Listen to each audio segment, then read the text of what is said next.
सच्ची कहानी। सत्यव्रती राजा हरिश्चंद्र। बहुत समय पहले की बात है।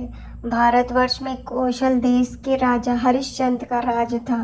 वे अपने धर्म, सत्य और न्याय प्रिय स्वभाव के लिए प्रसिद्ध थे।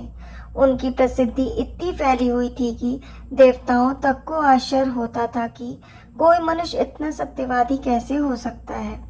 एक दिन महर्षि विश्वामित्र ने उनकी सत्यनिष्ठा की परीक्षा लेने का विचार किया।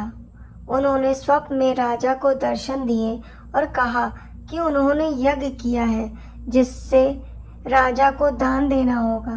राजा ने वचन दे दिया कि वह जो कहेंगे दान देंगे। अगले दिन विश्वामित्र दरबार में आए और राजा से भारी धन की मांग की।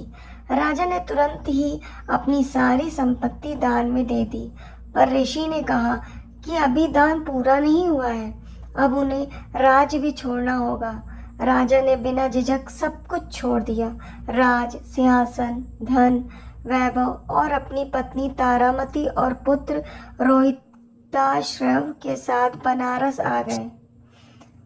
गरीबी में भी राजा ने सत्य का मार्ग नहीं छोड़ा।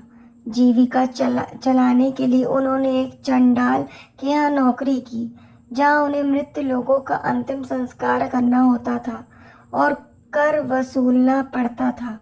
एक दिन उनके अपने पुत्र रोहिताश्व की मृत्यु हो गई। पत्नी तारामती पुत्र को लेकर अंतिम संस्कार के लिए आई, लेकिन हरिश्चंद्र ने नियमों के अनुसार कर मांगा। यह देखकर देवता भी द्रवित हो उठे।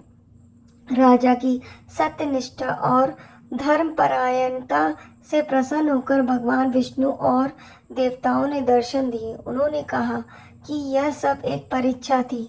मृत पुत्र को पुनर्जीवित कर दिया गया, राज लौटा दिया गया और राज्य को अमर कीर्ति प्राप्त हुई। शिक्षा। राजा हरिश्चंद्र की यही सच्ची कथा हमें सिखाती है कि जीवन में चाहे जितने भी कष्ट आए, यदि हम सत्य और धर्म के मार्ग पर अडिग रहे तो अंततः विजय हमारी ही होती है।